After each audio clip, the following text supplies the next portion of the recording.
করতে হয়। যেখানেই চাকরি করি মান অপমান এটা জীবনের একটা অংশ। আমরা ভাবি না রাজনৈতিক জীবনে সেটা গ্রহণ করতে শিখতে হয়। জয় পরাজয় মান অপমান, কোনো সময় পদ থাকবে কোনো সময় পদ থাকবে না, কোনো সময় সিট পাওয়া যাবে কোনো সময় সিট পাওয়া যায় না, সেটা দুঃখ করতে নাই। 2023 নির্বাচনে আমি 850 ভোটে হেরে গেছি, এবার বসে থাকি প্রত্যেক পার্টি মিটিংয়ে গেছি, বক্তব্য রেখেছি। পার্টির প্রত্যেক চেয়ারম্যান আমাকে বানিয়েছে, অনেক নির্বাচন কমিটি করেছি, কেন করবো না? ঠিক না? রাগ করে যদি বাড়িতে বসে থাকতাম সংগঠনের সঙ্গে দূরত্ব বাড়ত। কার সঙ্গে রাগ করবে? মানুষের সঙ্গে রাগ করা যায় রাজনৈতিক হবে? ইলেকশনের সময় কোনো দেবতা আপনার আশীর্বাদ করুন এসব কথা বলবেন, ভোট না পেলে রাগ করে বাড়িতে বসে থাকবেন, পদ না পেলে বাড়িতে বসে থাকবেন, টিকিট না পেলে বাড়িতে বসে থাকবেন। বাড়ি বসার জন্য রাজনীতি কেউ করে না।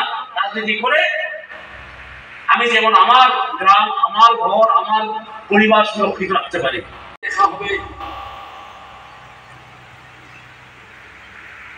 কিন্তু আমার হৃদয়ে একটা নাম সবসময় দেখা থাকবে, সেটা তরিকা। কারণ প্রত্যেকটি ব্যক্তিকে আমি নাম ধরে জানি এখানে, আর কেউ নাম না জানলে মুখটা চিনি আমি। একটা বিষয় আমি হয়েছি এখানে এসে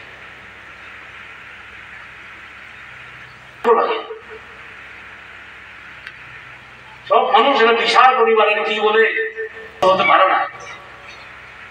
এই পরিবারে ঝগড়া থাকে, কম্পিটিশন থাকে, রাজনীতি থাকবে না। জীবনটাই রাজনীতি, ঠিক না? থাকবে ঝগড়া থাকবে, কেউ সঙ্গে বন্ধুত্ব থাকবে, কেউ আপনি পছন্দ করতে পারেন পারেন, কাকে অপছন্দ করতে পারবেন, একসঙ্গে চলতে হবে না। আমরা সমাজকে বদলাতে চাই, সেখানে তো অমিল থাকতে পারে না। আর মনে আমাদের কোন শ্রেষ্ঠ আমাদের একটা কিছু মৌসুমি হেসেছে আমাকে, আমার কথা শুনে কে ভালো বলে আমি ভালো, কি করে তুমি বললে কথা বলে স্যার আমাকে না না তোমার বউকে দেওয়া হবে না, ওইটাকে ছেলে আছে ছেলে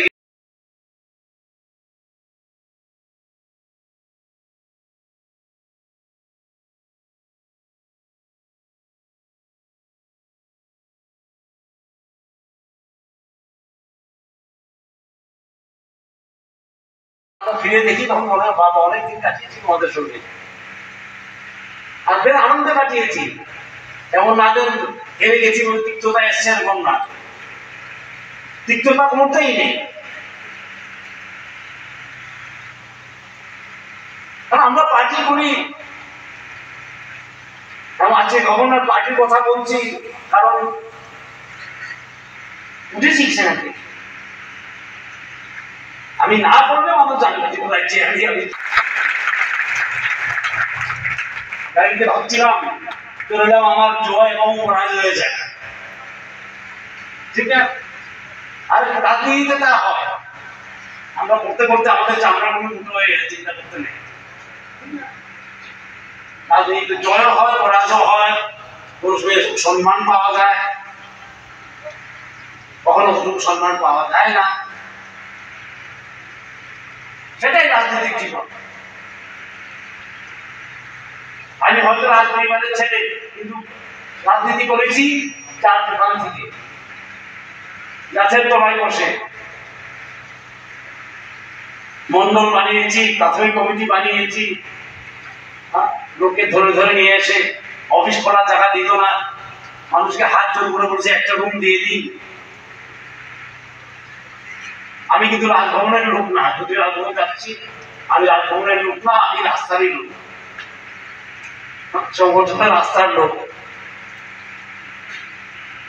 এবং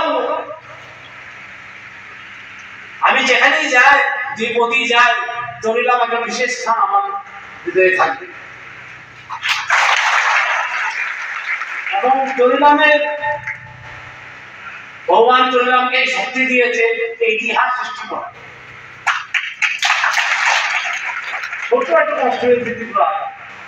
আমি যখন এসেছি তখন 60,000 ভোটার ছিল, এখন বেড়ে চুরি দেওয়া হয়েছে, হ্যাঁ শাস্তি চালাচ্ছে, ওরা আমি এসেছি ছোট কনস্টিটুয়েন্সি যারা নেতা হয়েছে আজকে ওরাও ছোট ছোট ছিল, প্লাস ওরা দেখি গাড়ি বেড়ে গেছে অনেক।